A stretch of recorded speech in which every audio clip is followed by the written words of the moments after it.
ዓለምን በመቅሰፍት ካስመታ ኃጢአት መካከል አንዱና ዋነኛው ጥጋብ ነው።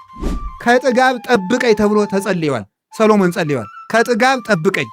ሰው ሲጠግብ ማዘን ያጣል። ሲያዝን ማዘን ሲተው ይጨክናል። ሲጨክን ደግሞ እግዚአብሔርም በሱ ይጨክንበታል ማለት ነው። የእንጨት ብዛት እሳቱን በደንብ ያነደዋል። የመብል ብዛት ዝሙትን በደንብ በሰውነት ውስጥ ያቀጣጥለዋል ይላል። እንጨት በጨመርን ቁጥር እሳቱ እንደሚጨምረው መብል ስንጨምር ዝሙት ይጨምራል ማለት ነው። ይሄ ነው። ከተራበ ሰው ሰውነት ዝሙት አይገኝም። ዝሙት የሚገኘው አርፎ ከሚበላ ከሚጠጣ ሰውነት ነው።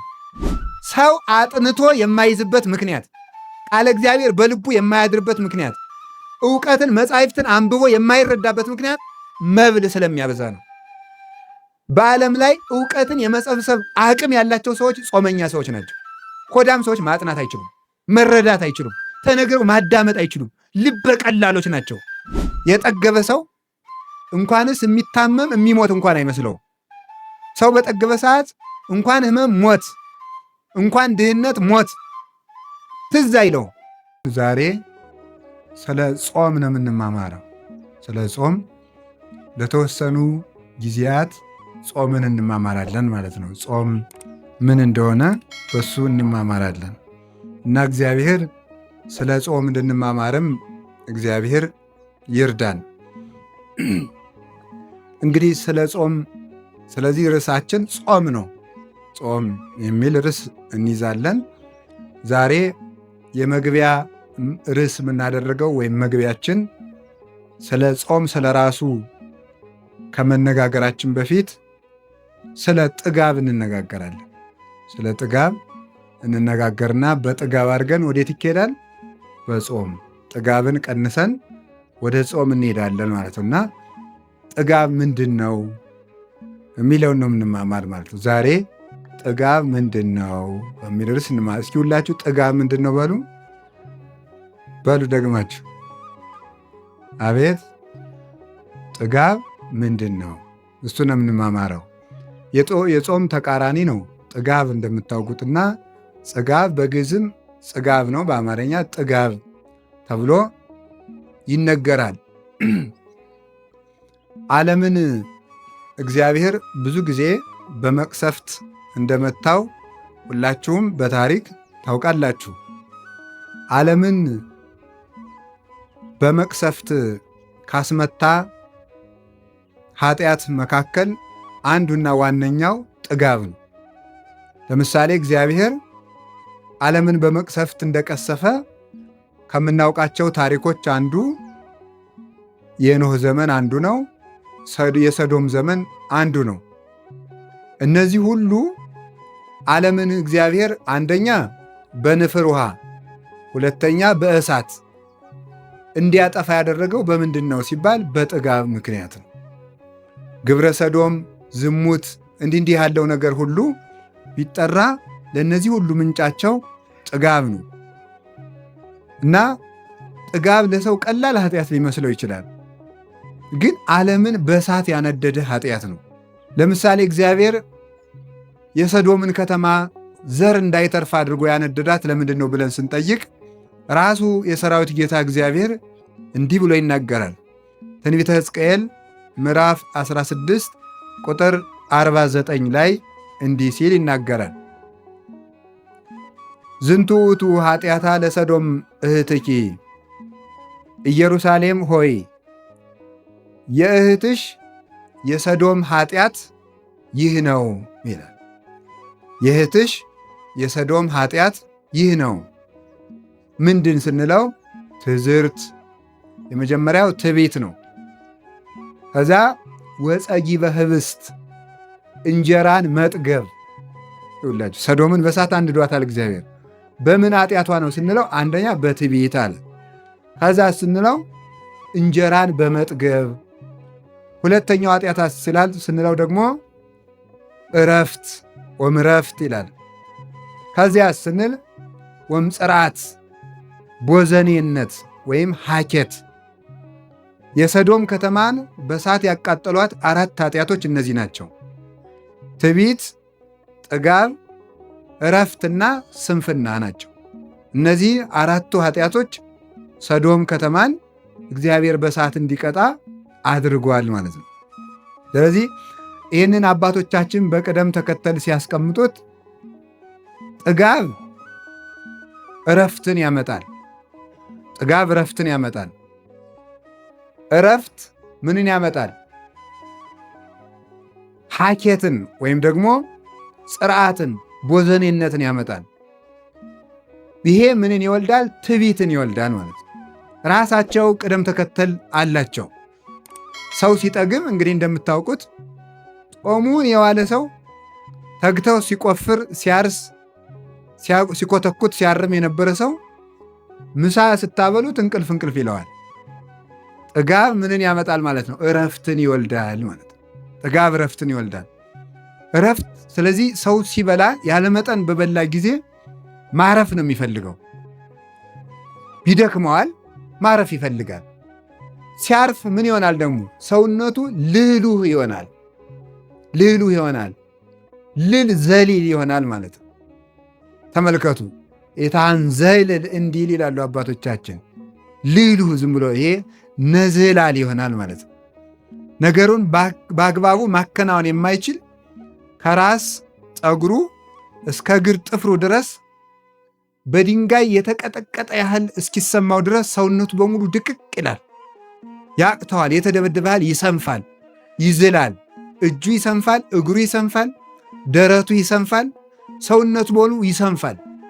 ምን ይወልዳል? ከዚያስ ስንፍናን ይወልዳል ማለት ነው። ከዛ ስራውን በአግባቡ ማከናወን ያቅተዋል። መጻሕፍቱን በሙሉ ለጸሎት ቁሞ ጸሎት ጀምሮ ጸሎቱን እግዚአብሔር ይወደዋል ወይም በእግዚአብሔር ፊት እየጸለይኩት ነው ሳይሆን ገጾችን እየጨረስኳቸው ነው ወይ ብሎ መቁጠር ይጀምራል ማለት ነው። ከዚያ በኋላ እንቅልፍ ይዞት ይተኛል ማለት ነው። ያንን የሚያመጣው ምንድን ነው ሲባል ጥጋብ ነው። ጥጋብ እረፍትን ያመጣል። እረፍት ስንፍናን ያመጣል። ስንፍና ደግሞ ሰውነት ሲታጀር ደግሞ ምን ያመጣል? ትዕቢት ይመጣል ማለት ነው። ትዕቢት ይመጣል። ቦዘኔ የሆነ ከሆነ የተነሳ ትዕቢት ያድርበታል። ኋላ ሲታበይ ራሱን የሚያስተዳድር ያህል ይሰማዋል። ረድኤተ እግዚአብሔርን ተግቶ መፈለግን ያቆማል። እግዚአብሔር የማይቸግረው ስለሚመስለው የጠገበ ሰው እንኳንስ የሚታመም የሚሞት እንኳን አይመስለው። ሰው በጠገበ ሰዓት እንኳን ሕመም፣ ሞት፣ እንኳን ድህነት፣ ሞት ትዝ አይለው።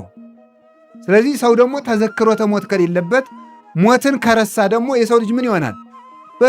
በፍጹም ትዕቢተኛ ነው የሚሆነው። ትሕትና አይኖረውም። ለተራበ አያዝንም፣ ለተቸገረ አያዝንም፣ ለታመም አያዝንም። ሰዎች ተሰደዱ ሲባል እንደ ቀላል ተረትና ታሪክ ያዳምጠዋል እንጂ ከልቡ ውጋት ሆኖ አይሰማውም። ሰው ለሰው የማያዝንበት ምክንያት ከዚህ የተነሳ ነው።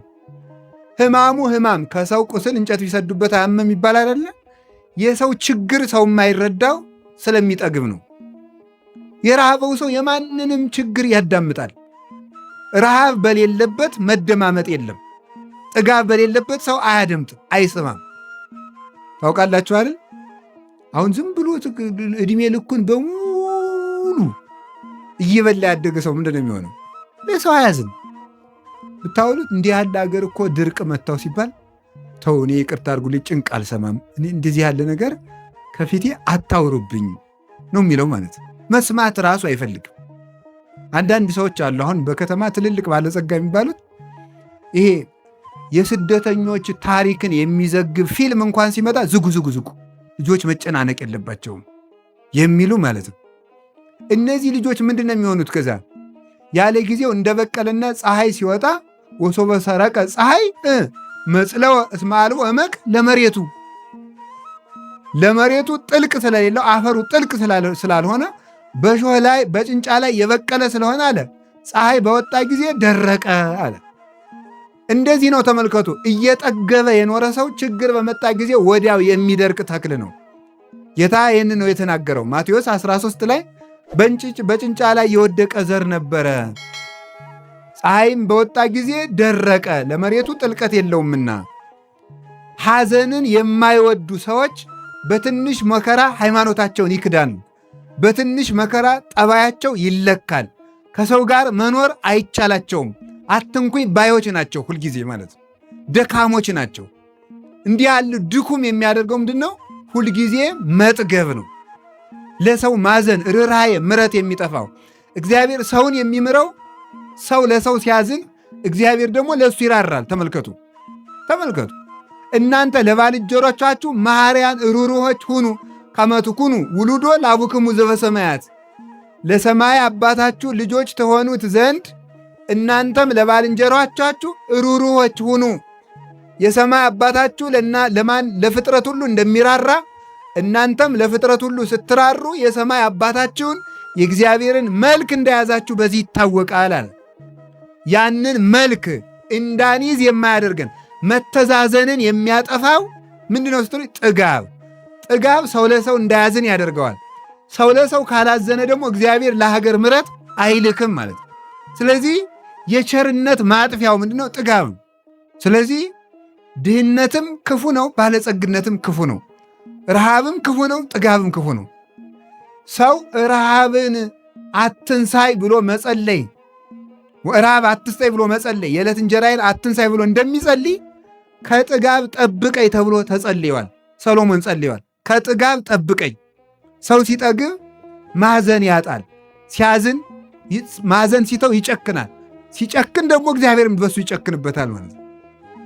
ስለዚህ ተመልከቱ፣ እግዚአብሔር እንኳንስ ለሚጠግቡ ሰዎች እንኳንስ እኛ በሥጋ ያለነው ሥጋውያን ደማውያን ኤልያስን ያህል ነቢይ በሀገር ሰው ሙቶ እያደረ ከብቱ ውሃ ሰው ውሃ እያለ የሰው አጥንት እንደ ቅጠል እየረገፈ ኤልያስን ያህል ደግ ሰው የሰዎችን ችግር መረዳት ያቃተው ምን ሲሆንበት ነው?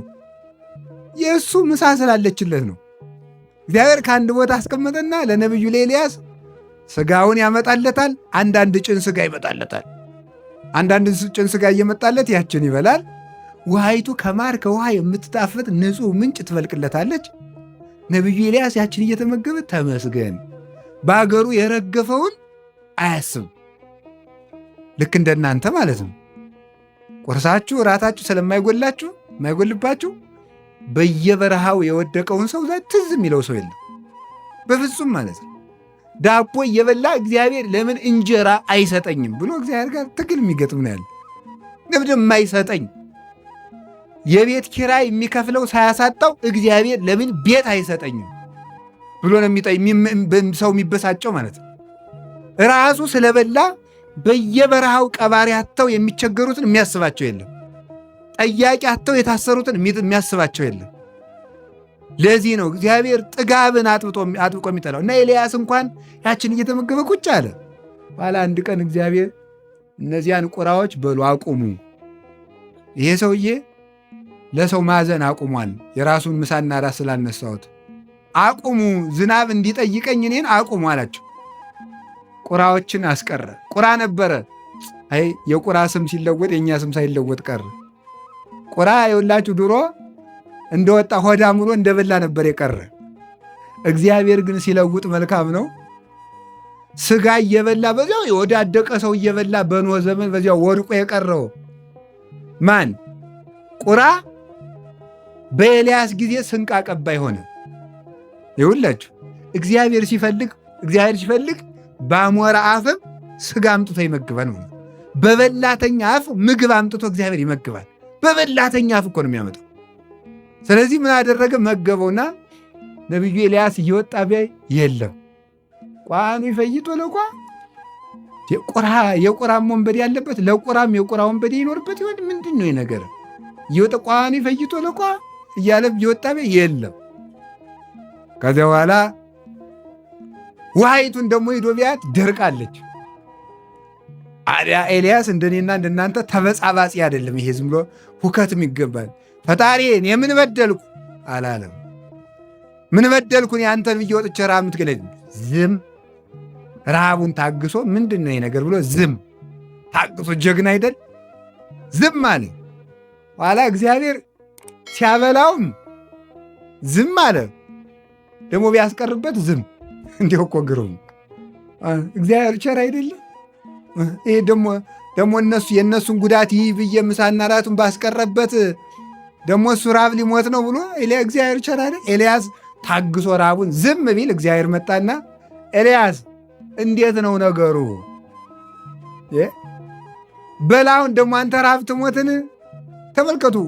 ሁር ሀገረ ሰራፕታ፣ ወደ ሰራፕታ ሂድ።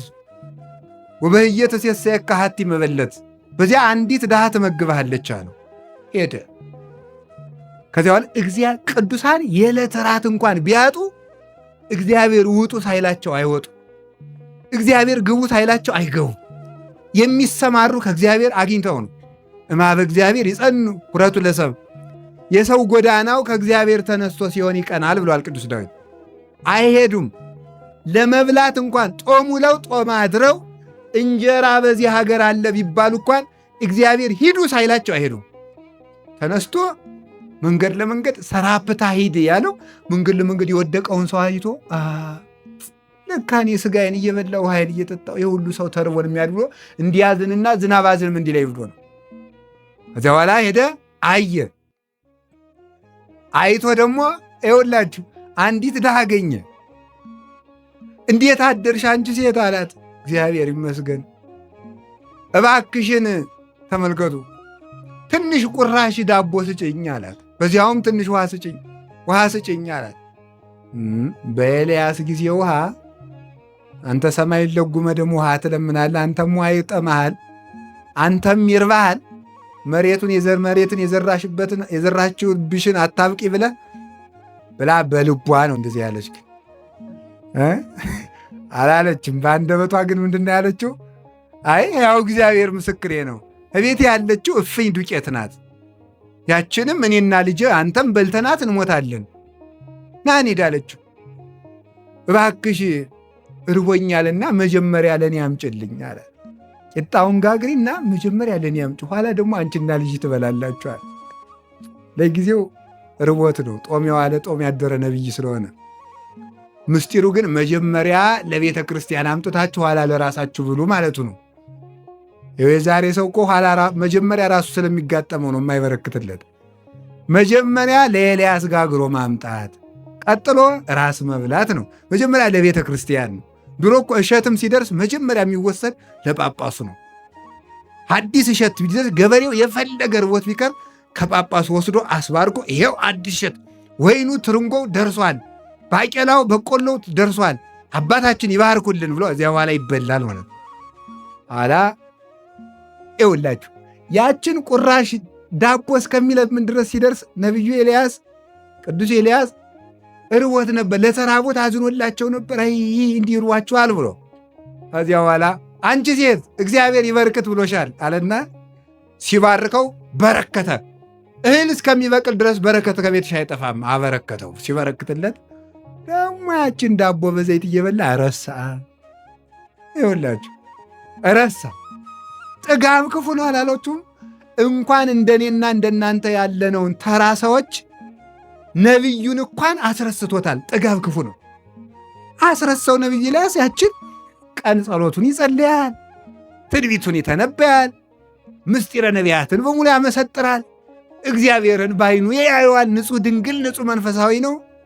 በሰርክ ሰዓት ምግቡን ያቺ መበለት ትሰጠዋለች። ምን ተመስገን ብሎ ቁጭ። አባ ሀገር የሚያልቀውን ሕዝብ ትዝ የለም። ለጉሟል ሰማዩን። ይሄ ሰውዬ አገር ሊያጠፋ አይደለ ብሎ ደግሞ እግዚአብሔር እንግዲያማ ተሻለማ ብሎ አንድ ቀን ታቅፎ እሷን አስታቀፈችውና በልጄን ያዝልኝና እኔ ውሃ ይዤ ልምጣ ብላ ውሃ ብትሄድ እንጨጨራሩ ልቅሜ ልምጣ ብትል እግዚአብሔር እንግዲህ ፊት ቁራ ባስቀርብህ አላዝን አልክ፣ ውሃ ባስቀር አላዝን አልክ። ደግሞ ዛሬ እንግዲህ ከድሃ ቤት ባበላ ደግሞ ለፍጥረት አታዝንም እንዴ ብሎ እንደያዘው የሴቲቱ ልጅ ሞተበት። ኤልያስ እንደታቀፈው ኋላ አፉን ከአፉ እጁን ከእጁ ገደመና ጌታዬ እንዴ ምንድን ነው የነገር? እንግዲህ እኔን ማን ነቢዩ ኤልያስ መጣ ይለኛል? ነፍሰ ገዳዩ ኤልያስ መጣ ይለኛል እንጂ ይሄን ልጅ አስነሳ አለ። ተበሳጭቶ ማለት ነው። ጠብቅ ተብዬ በህድ እኔ የእግዚአብሔር ነቢይ ነኝ፣ ያንተ ነቢይ ተብዬ ሙት ማስነሳት ሲገባኝ ከእኔ እጅ ደግሞ ሰው ይሙትብኝ እንዴ ብሎ ደግሞ እሱም ተናዶ ወደ እግዚአብሔር ጸለየ። ኤልያስ አዘንክ አለው። ምን ነው አላዝን? ሰው ጠብቅ ተብዬ እጄ ላይ ሲሞት ላላዝን ነው እንዴ? አንተ ላልፈጠርከው ፍጥረት ስታዝን እኔ ለፈጠርኳቸው አላዝን? ሁሩ አስተርእዮ ለአክዓብ፣ በላውን ሂድና ለአክዓብ ተገለጥለት። እንዲሁም ነቢዩ ኤልያስ ይላል ድርሳነ ኤልያስ አንድ ቀን ቁጭ ብሎ እንዲያው በሰገነት ላይ ሆኖ ሲመላለስ ደግሞ የደመናው ደግሞ መልአክ አለው አይደል? የደመናው መልአክ ደግሞ ደመናውን የሚያመላልስ መልአክ አለ። እኔ ስራዬን እንዴት ነው ይሄ ሰውዬ የኔን ስራ ቀማ እኮ አለ። ደመና የሚያመላልሰው መልአክም ደግሞ ተቆጣ። ደግሞ የእሱ ስራው በምድር መጸለይ ነው። እኔ ስራ ገብቶ ደመናዬን እንዴት ይጋርዳል? አዘንባለሁ ብሎ ደግሞ ወደ እግዚአብሔር ፊት ቆመ። ዛሬ ተመልከቱ። አይ ተው፣ እሱ ለእኔ አምልኮት ቀንቶ ነው እንጂ ኤልያስ ትዕቢተኛ ሆኖ ለእሱ ክብር ብሎ አይደለም። ተዋለ። መልአኩ ፈጣሪ ፍቀድልኝ አለው። ቻልክ እንግዲህ አዝንም አለው። ላይ ኤልያስ አንድ ቀን በሰገነት ላይ ሆኖ ትክ ብሎ ቢያይ ከባሕሩ የደመናው መልአክ ውሃ ጠለፍ አድርጎ ሲወጣ አየው።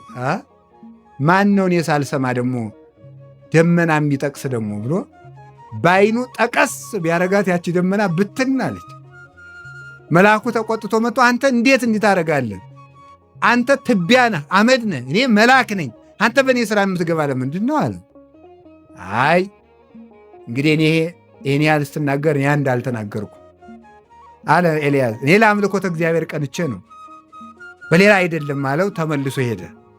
አሁን በኋላ ግን ሂድ፣ አሁንም ለሕዝቡ ተገለጥ፣ አንተ ስለበላ ሰው የሰውን ጉዳት አልተረዳህም ብሎ እግዚአብሔር ገስጾ ሄዶ ኤልያስ እግዚአብሔር ቸር አይደል ለሕዝቡም አዝኖ የኤልያስንም ውለታና ስልጣን አክብሮ ወዳጁ ስለሆነ ኤልያስ የገዘታትን እግዚአብሔር ሁሉን ቻይ ነኝ ብሎ አልፈታበትም። አስፈቅዶ አታሎ ነው። ሂድ ኤልያስ፣ ቀስ እያደረገ ነው። እንደኔና እንደናንተ ያለውን በጉንፋን ቢሆን ብሎ እንደ ግዱን ስራው እንዲሰራ ያደረገው ነበረ። ኤልያስን ግን አታሎ ለእሱ አምልኮት የሚቀና ስለሆነ ሂድና አዝንም አንተ ፍታ ብሎ እግዚአብሔር እሱን ላከው። ፈታና ዝናም ዘነመ እና የእግዚአብሔር ቤተሰቦች ሲበሉ ሲጠጡ እንኳንስ እኛን ነቢያትን፣ ደናግላንን፣ መነኮሳትን፣ ቅዱሳንን ሳይቀር ጥጋብ ዓላማቸውን ያስረሳል ለማለት ፈልጌ ነው። እግዚአብሔር ከጥጋብ ያድነን። ጥጋብ እጅግ በጣም ክፉ ነው። የሰዶም ሰዎች እንዳልኳቸው የተቀጡት በምንድን ነው? በጥጋብ ነው። ዝሙት የሚወለድ ከምንድን ነው? ከጥጋብ ነው። የእንጨት ብዛት እሳቱን በደንብ ያነደዋል። የመብል ብዛት ዝሙትን በደንብ በሰውነት ውስጥ ያቀጣጥለዋል ይላል። እንጨት በጨመርን ቁጥር እሳቱ እንደሚጨምረው መብል ስንጨምር ዝሙት ይጨምራል ማለት ነው። ይሄ ነው። ከተራበ ሰው ሰውነት ዝሙት አይገኝም። ዝሙት የሚገኘው አርፎ ከሚበላ ከሚጠጣ ሰውነት ነው። እየበላ ከማይሰድ ከማይጾም ያለመጠን ከሚበላ ከእንዲህ ያለ ሰው ዝሙት ይሰለጥንበታል። ስለዚህ የኖህ ዘመን ሰዎች የክፋታቸው መነሻ ጥጋብ ነው። አብዝተው በሉ። ሲበሉ አንድ ሴት አልበቃቸው አለ። ለሴቶቹ አንድ ወንድ አልበቃቸው አለ። ሴቶቹ 7 ወንድ፣ አንዲት ሴት በቅዱስ መጽሐፍ እንደተጻፈ መሬት አፍ አውጥታ እስከምትከስ ድረስ ከወንድና ከሴት ጋር ብቻ ሳይሆን ከመሬት ጋር ዝሙት እስከሚፈጽሙ ድረስ እንደ ባዝራ እንደ ፈረስ ልጅ እናቱን እናት ልጇን ዝምድና እስኪፈርስ ድረስ ያደረሳቸው ምንድነው ስትሉ ጥጋብ። ንፍር ውሃ አምጥቶ በሰማይ 7 መስኮት በምድር 7 ከፍቶ መሬትን እግዚአብሔር በፈላ ውሃ ቅቅል አድርጎ የጨረሰው በምንድነው ነው? በጥጋብ ነው። በሰዶም ሰዎች ቅድም እንደነገርኳችሁ የሰዶም ኃጢአቷ ይሄ ነው፣ ጥጋብ። እንጀራን መብላቷ፣ መዝለሏ፣ ማረፏ፣ እረፍት ማብዛቷ ዝሙትን ወለደ። ዝሙት ከምን ይወለዳል ካላችሁኝ፣ ከጥጋብ ይወለዳል። ሶበ ይጠፍ እሳት ይከውን ሐመደ። እንጨቱን ስንቀንሰው እሳቱ ይጠፋል፣ ነበልባሉ ይበርዳል። ነበልባሉ ሲበርድ አመድ ይሆናል። መብል ሲቀነስ የዝሙት እሳት ይጠፋል። ከማዊ ይላል ተመልከቱ። ዘይሐጽጻ ለመብል ያሴስላ ለፍቶቱ። መብልን የሚቀንስ ሰው እሳቱን ማጥፋት የፈለገ ሰው እንጨት መቀነስ እንዳለበት የዝሙት ኃጢአት የተቆጣጠረው ሰው መብል ካልቀነሰ ዝሙቱ አይጠፋለትም ማለት። ዝሙት የሚጠፋው በምንድን ነው? መብልን በመቀነስ ነው። ይህንን የሚናገረው። ስለዚህ የዝሙት መነሻው ጥጋብ ነው። ጥጋበኛ ሰው ከዝሙት መዳን አይችልም። ዓለምም የሚጠፋው በዝሙት ነው። ሶምሶንን ያህል ሰው ምስጢር ያወጣ በምን ይመስላችኋል? ጥጋብ ነው። ዘማዊቱ ደሊላ ብትለምነው ብታባብለው እምቢ ያለው ሶምሶን አብልታ አጠገበችው፣ አጠጥታ አረካችው፣ ምስጢሩን አወጣለት።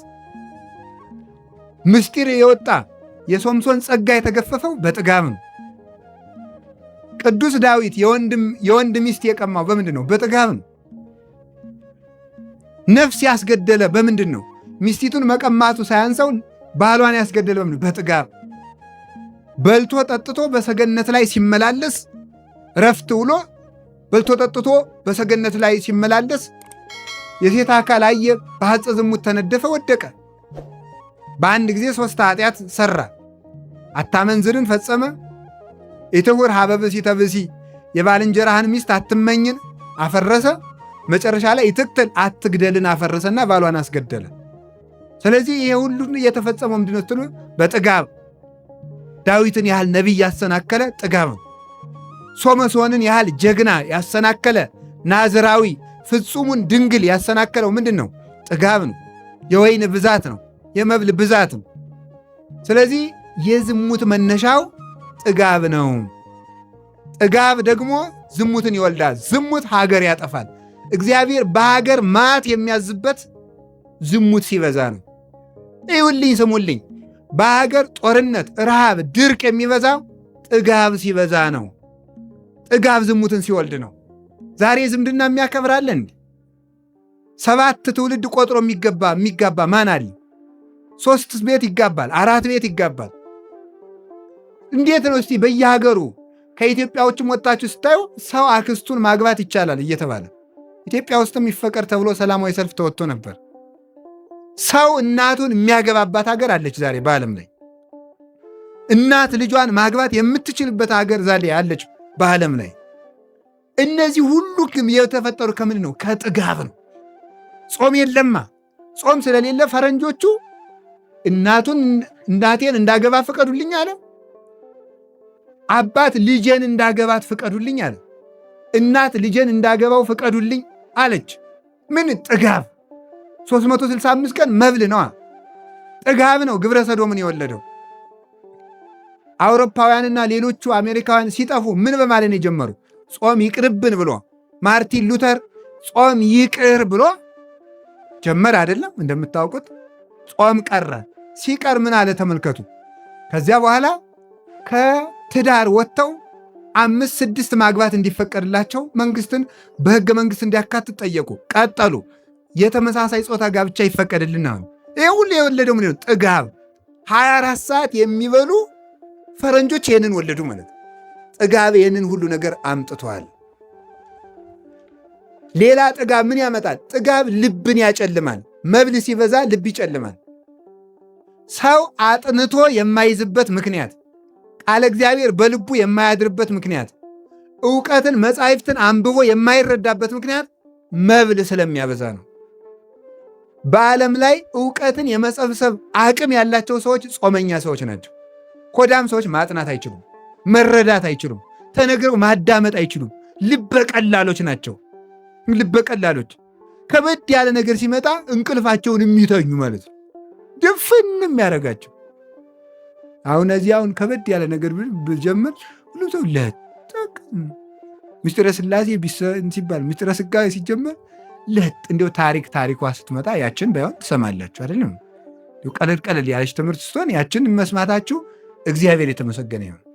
አሜን በሉ እንጂ ሌላው ላይ እንቅልፍ ነው። ለምንድን ነው መመርመር ያቃተን? አሁን እኮ የሚገርማችሁ እኮ ሰው እያመሰገነ መስሎ ቢረግመን ራሱ አንሰማው። ሰው እኮ አይሰማም። አሁን ይንቀልህ ቢሉት ራሱ የሚሰማ አይመስለኝም። አይመረምርም። ቅጥነተ ሕሊናው ይውላችሁ ሲበላ ሆዱ ወፍራም ስለሆነ አይምሮውም ወፍራም ነው፣ ቀጭን አይደለም። አይሰማም፣ መመርመር አይቻለውም፣ ረቂቅ ነገር አይረዳውም፣ አይጠጋውም እያልኳችሁ አይሆንም።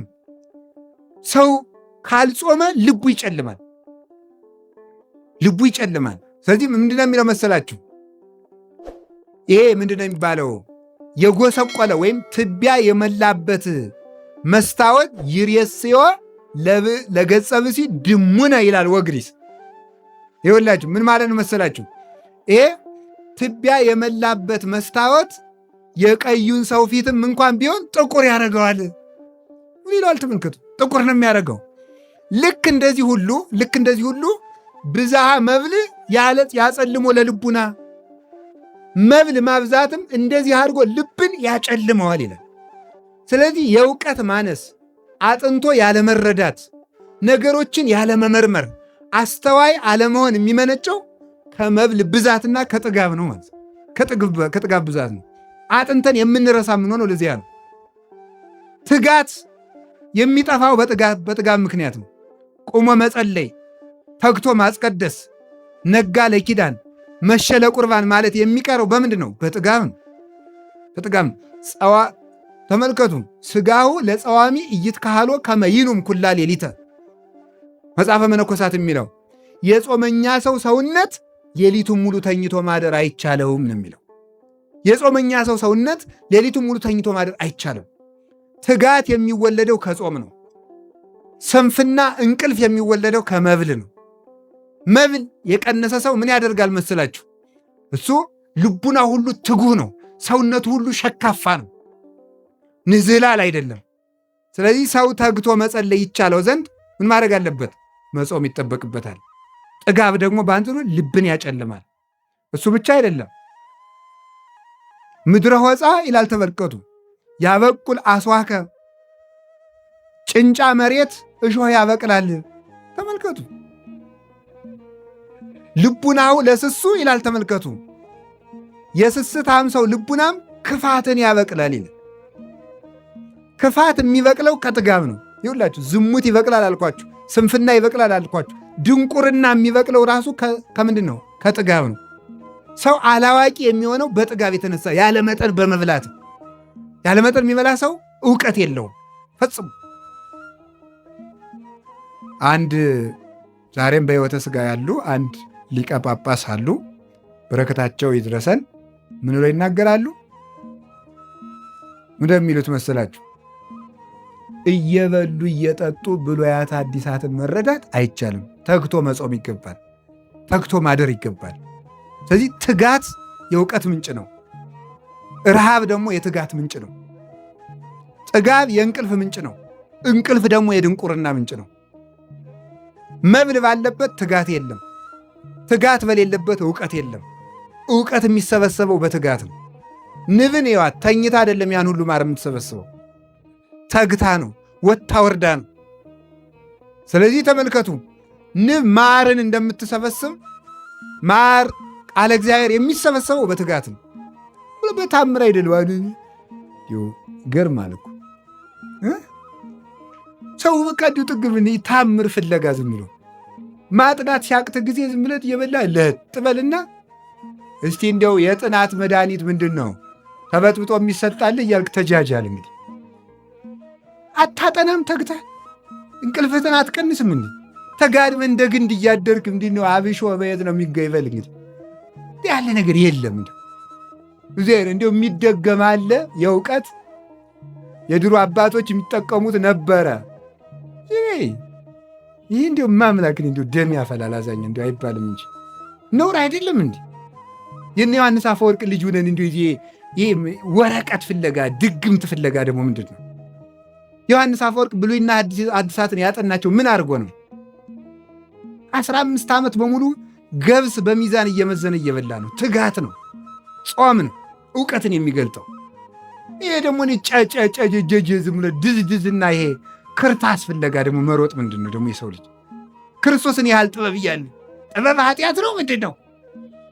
አሁን ስሳቡት የቄሱ ተማሪ ሁላ እንዲያሚል ጥበብ ኃጢአት ነው። እንዴት ነው ጥበብ ኃጢአት ነው ማለት ምንድን ነው? ለእውቀት ብሎ የሆነ ነገር ቢጠጡ ምንድን ነው? ይሄ ተኝተህ እያደርግ ያን በጥብጠህ ጠጥተህ ሊቁነ እግዚአብሔርም አይፈልግ እንዲህ ያለ ነገር። እስቲ አሁን ከነቢያት ከሐዋርያት ከሊቃውንት አንድ ቅጠል በጥብጦ ሊቅ የሆነ ሰው አለ? የለም፣ ማንም የለም። ያሬድ ነው? አባ ጊዮርጊስ ነው? ዮሐንስ አፈወርቅ ነው? ቄርሎስ ነው? ማን ነው? እስቲ አሁን አንድ ማን አለ? እስቲ አሁን ለወደፊቱ ሰው የእውቀት መድኃኒት መጠጣት ይቻላል አይቻልም ብሎ ከጠይቃችሁ ከሊቃውንት የጠጣ ሰው አምጣ ነው።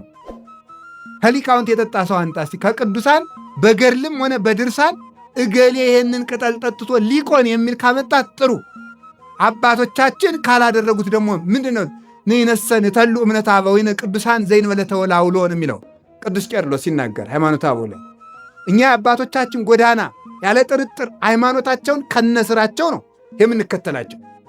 ይሄ ነው። ሰው ለምንድን ነው አዋቂ የማይሆነው ካላችሁ፣ ድንቁርና የሚወለደው ከስንፍና ነው። ስንፍና የሚወለደው ከጥጋብ ነው ማለት ነው። ጥጋብ ልብን ያጨልማል። ጥጋብ የውርደት ምንጭ ነው። ጾምን መሻር የውርደት ምንጭ ነው። ጸሎቱ ለዘይጸጉም በአሚን ይከውን። ተመልከቱ፣ ከመጸጉረ ንስር ዘይሰርር መልዕልተ አየር ይላል ሲናገር። አምኖ የሚጸልይ ሰው ጸሎቱ ለዘይጸጉም በአሚን፣ እየጾመ በእምነት የሚጸልይ ሰው ጸሎት ይላል በአየር ላይ እንደሚበር እንደ ንስር ጸጉር ነው የሚለው። እንደ ንስር ጥጋቡ አያሰጥመውም፣ በእንቅልፍ ባህር አይሰጥምም ማለት ነው። ስለዚህ ከፍ አድርጎ ጸሎቱ የሚያርግለት ጥጋቡን የቀነሰ ሰው ነው። የጾመኛ ሰው ጸሎት ያርጋል። እሱን ነው የሚናገረው። ወጽጋብሰ ያወርድ ታሕተ፣ ጥጋብ ግን ወደ ታች ያወርደዋል። አዳምን ወደ ታች ያወረደው ምን እንደሆነ ልንገራችሁ፣ መብል ነው። የአዳም ልልናው ምን ነበረ? ጾም። ሁላችሁ ወቁት። የአዳም ልልናው ጾም ነበር። የአዳም ውርደቱ መብል ነው፣ ጥጋብ ነው። ስለዚህ እግዚአብሔር የቅድስናን መጀመሪያ የጀመረው በጾም ነው። ውርደት የተጀመረ በመብል ነው። አዳም በለስን ሲበላ ውርደት ተጀመረ። ይኸውላችሁ የሉቃስ ወንጌል ምዕራፍ 10 ላይ ስታነቡ አሃዱ ብእሲ እንዘ ይወርድ እምኢየሩሳሌም ውስተ ኢያሪሆ ረከብዎ ፈያት ወፈቅህዎ ወሰለብዎ። አንድ ሰው ከኢየሩሳሌም ወደ ኢያሪኮ ሲሄድ ወንበዴዎች አግኝተው ደበደቡት ብሎ ጌታ ምሳሌ መስሎ ተናገረ። አንድ ካህን መጣ፣ አልፎት ሄደ። አንድ ሌዋዊ መጣ፣ አልፎት ሄደ። አንድ ሳምራዊ መጣ፣ አገኘውና አዘነለት። በቁስሉ ላይ ወይንና ዘይት አፈሰሰለት። በአህያውም ጭኖ ወሰደው። ለሳምራዊ ወሰደው፣ ሰጠና 2 ሳንቲም ሰጥቶ በእነዚህ ፈውስልኝ አለው አለ። አንድ ሰው ከኢየሩሳሌም ወደ ኢያሪኮ ሲወርድ የተባለው ምን መሰላችሁ? አዳም ከልልና ነፍስ ሲዋረድ ማለት ነው። ሲዋረድ ወንበዴዎች አገኙት። ወንበዴዎች የተባሉት አጋንንት ናቸው። አዳም ከኢየሩሳሌም ወደ ኢያሪኮ ሲወርድ ማለት ከቅድስና ወደ ኃጢአት ወደ ውርደት ሲወርድ አግኝተውት ወንበዴዎች ደበደቡት ማለት። አዳም ሲወርድ አጋንንት ደበደቡት። አዳም መውረድ የጀመረ በምንድን ነው? በመብል ነው። አጋንንትን የሚሰበስባቸው ምንድን ነው? መብል። አጋንንት እኛን በዝሙት የሚደበድቡን፣ በቂም የሚደበድቡን በምን ይመስላችኋል? በነገር የሚደበድቡን በምን ይመስላችኋል? በጥጋብ ነው። አዳም ሲወርድ የተገኘ በመብል ነው። ሲወርድ ባያገኙት ወንበዴዎች ባልደበደቡት ነበር። የደበደቡት ደግሞ ሲወርድ አግኝተውት ነው። የወረደ በጥጋብ ነው። አየህ። ስለዚህ አዳም የወረደ በመብል ስለሆነ የአዳም ውርደት በመብል ስለተጀመረ ትንሣያችንን ክርስቶስ በጾም ጀመረው። ለዚህ ነው መጀመሪያ 40 ቀን ጾሞ ስብከትን የጀመረበት ምክንያት። ውርደት በመብል እንደተጀመረ ትንሣኤ በጾም ይጀመራልና የመጨረሻው ሕይወታችንም ጾም ስለሆነ መብል አይደለም። የሚገርማችሁ ተመልከቱ። ዝውቱ ግብረ አይርው ማር ይስሐቅ አዘውትሮ ጾም እየሻሩ በሕግ ከተወሰነው ሰዓት በታች ሰዓት እየቀነሱ ጾምን ቀንሶ መብላት የእሪያና የአሳማ ሥራ ነው ይላል። የአሳማ ሥራ ነው። ምን ትዑቱ ግብረን ተመልከቱ፣ ግብረ አሂሩ የአሳማ ተግባሩ ምንድን ነው ብለህ ብትጠይቀኝ አለ አሳማ ተግባሩ ምንድን ነው? አኮኑ ተጸምዶ ለመብል ዘይንበለ ውሳኔ ያለ መጠን መብላት ነው እንጂ ሌላ ምንድን ነው? ያለ ጊዜው መብላት አይደለምን ይላል። በመጽሐፍ ቅዱስ አሳማ እንደማይበላ ታውቃላችሁ አይደል? ይበላል አይበላም? ለምንድን ነው የማይበላው? አሳማ ለምንድን ነው የማይበላው? ሆዳም ስለሆነ ነው። አሳማ አይበላም ማለት ሆዳም ሰው አይጸድቅም ማለት ነው። ገብቷችኋል? አሳማ አይበላም ማለት እሱ ነው እንጂ እግዚአብሔር ስለ አሳማ አለመበላት ብቻ ነው የሚተናገር። እያንዳንዷ የብሉይ ኪዳን ቃል ወርቅ ስለሆነች። ሌላው አሳማ ባለቤቱን የሚያውቀው መብል ይዞ ሲመጣ ብቻ ነው፣ ሌላ አያውቀው። ውሻ በሽታ ነው የሚያውቀው፣ አሳማ በመብል ነው የሚያውቀው። አሳማ አይበላም የተባለበት ምክንያት አሳማ ጌታውን የሚያውቀው ሲያበላው ብቻ እንደሆነ እግዚአብሔርን ሲያበላቸው ብቻ የሚያመሰግኑ ሰዎች የእግዚአብሔር ሰዎች አይደሉም ማለት ነው። ለዚህ ነበር ጌታም 5 እንጀራ አበርክቶ ካበላ በኋላ እየተከተሉ የፈልጉትን ሰዎች አራራራ እንዲህ እያደረገ የሚያበላ ከሆነስ እናንግሰው። ቢራቡ ያመሳል፣ ቢታመሙ ይፈውሳል፣ ቢሞቱ ያነሳል። እንዲህ ያለውን ሰው ቢያነግሱት ምን ይብሳል? እናንግሰው። ሐዋርያት ደግሞ ይዋሃል እኛ እንዝላችኋለን ብለው ነበረ። ደግሞ ተሰወራቸው። ሕዝቡ በመርከብ ተሳፍሮ እየፈለገ ሄደ። መምህር የት ሄደህ ነው? ጠፍተን። አማን አማን ብለክሙ አኮ ዘተሐስሱኒ በእንተ ዘሬክሙ ታምራት። አሁን ትምህርቴን ብላችሁ ነው የመጣችሁ? አሁን ታምራቴን ብላችሁ ነው? አላ በእንተ ዘበላይክሙ ወበእንተ ዘጸገብክሙ ህብስተ፣ በልታችሁ ስለጠገባችሁ ነው የተከተላችሁኝ አላቸው። ስለዚህ ጥጋብ ነው እኔን ያስፈልጋችሁና በመብል የመጣ በመብል ይሄዳል አልፈልግም አላቸው። ተገበሩ እንኮሳ እኮ ለመብል ኃላፊ አላ ለኃላፊ ለጠፊ ምግብ ባሪያ መሆናችሁን ተውት። አላ ለመብል ዘይነብር ለሕይወት ዘላለም ዘይወክም ወልደ እጓለ እመሕያው። የሰው ልጅ ለሚሰጣችሁ በመልዕልተ መስቀል ሥጋውን ቆርሶ ደሙን አፍሶ ለሚሰጣችሁ ለሕይወት ምግብ ለሥጋውና ለደሙ ተገዙ እንጂ የመብል ባሪያ አትሆኑ። አሳማ አይበላምና ለመብል ልባችሁ ክርስቶስን አትፈልጉት ሲል ነው። ሌላው መጽሐፍ ምንድን ነው የሚለው? አዕዋፍ ይሰገሩ በእንተ መብልዖሙ፣ ወፎች የሚጠመዱት በመብል ነው፣ ነፍስ የምትጠመደውም በመብል ነው ይላል። ሰው ወጥመድ ውስጥ የሚገባው በመብል ምክንያት ነው። ኮዳም ሰዎች ናቸው ሀገርን የሚሸጡ፣ ኮዳም ሰዎች ናቸው ሕዝብ የሚሸጡ፣ ኮዳም ሰዎች ናቸው ራሳቸውንም የሚሸጡ የሆዳቸው ባሪያዎች። እለ ከርሶሙ አምላኮሙ፣ ኮዳም ሰዎች እንኳን ወገናቸውን አምላካቸውን ይሸጣሉ። እንደ ይሁዳ ያሉት እለ ከርሶሙ ያመልኩ፣ ሆዳቸውን የሚያመልኩ ብሎ ቅዱስ ጳውሎስ የተናገራቸው እንዲህ ያሉ ሰዎች እባብ ናቸው። የማያፍር ሰውና ሆዳም ሰው እባብ ነው። እባብ መሬትን ይበላል። የሚበሉትን ብቻ እየተከተሉ የሚኖሩ ሰዎች እባብ ናቸው። እባብ አያፍርም፣ በሰው መሃል ሸር ብሎ ይሄዳል። ብእሲ ዘያሐፍር ከይሲ ውእቱ ዘይሴሰይ መሬተ ይላል ማሪሳቅ። የማያፍር ሰው አፈር የሚበላ እባብ ነው ይላል። እባብ በሰው መሃል የማያፍር እንደማያፍር ሁሉ ነውሩን በአደባባይ ሲሰራ ሀፍረት የማይሰማው ሰው፣ ክፋት ሰርቶ የማይጸጸት ሰው እሱ እባብ ነው። ሆዳም ሰውም እንዲሁ አሳማ ነው። ስለዚህ ወፎች የሚጠመዱ በመብል ነው። ጌታችን ኢየሱስ ክርስቶስ ሐዋርያትን እንኳን እናንተን እንዴት ስለ ጥጋብ ተሰበክን እንዳትሉ አደራችሁ። እንኳን እኔንና እናንተን ክርስቶስ ሐዋርያትን እንኳን ያስጠነቀቀበት ርዕስ ጥጋብ ነው። የሉቃስ ወንጌል ምዕራፍ 31 ቁጥር 34 ላይ ምን ነበር? 21 34 ላይ ምንድን ነው ያላቸው መሰላችሁ? ዕቀቡ ርእሰክሙ ወኢታክብዱ ልበክሙ በመብል ወበመስቴ ወበፍስታይ ዘእንበለ ግዕዝ። ሥጋ በመብላት ወይን በመጠጣት ልቡናችሁን እንዳታከብዱ ተጠንቀቁ ብሏቸዋል።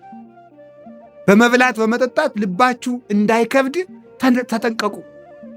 ከዚህ የተነሳ ነው ብዙ አባቶቻችን ባይታውያን መነኮሳት አባቶቻችን ሥጋ አትብሉ ወይን አትጠጡ ብለው የሚያዙት ከዚህ የተነሳ ነው። ልብ ይከብዳል ብለው።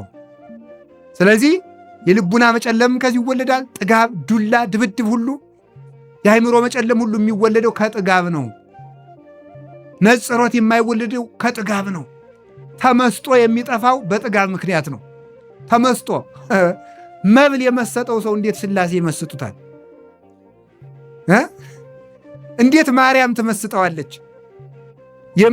የመብል ነገር የጠፈጠው ሰው መብል መስጧቸው እኮ ነው የድንግል ማርያም ውበት አልደንቃቸው ብለው ሰዎች የጠፉት። ትዝ አላቸውማ። ጾሙና ጸልዩና የቤተ ክርስቲያንን ውበት ተረዱ ሲባል ኧረ እኔ ወንድሜ ጠዋት ተነስቼ በወተት መጠጣት፣ ዳቦ መብላት፣ ስጋ መብላት፣ መተኛት ግጥም ብሎ ሰዓታት ቅዳሴ የምን ተባክን የአርፌ መተኛት ነው የምፈልገው። መስጦታል። ሰው በራሱ ዓለም ነው የሚኖረው።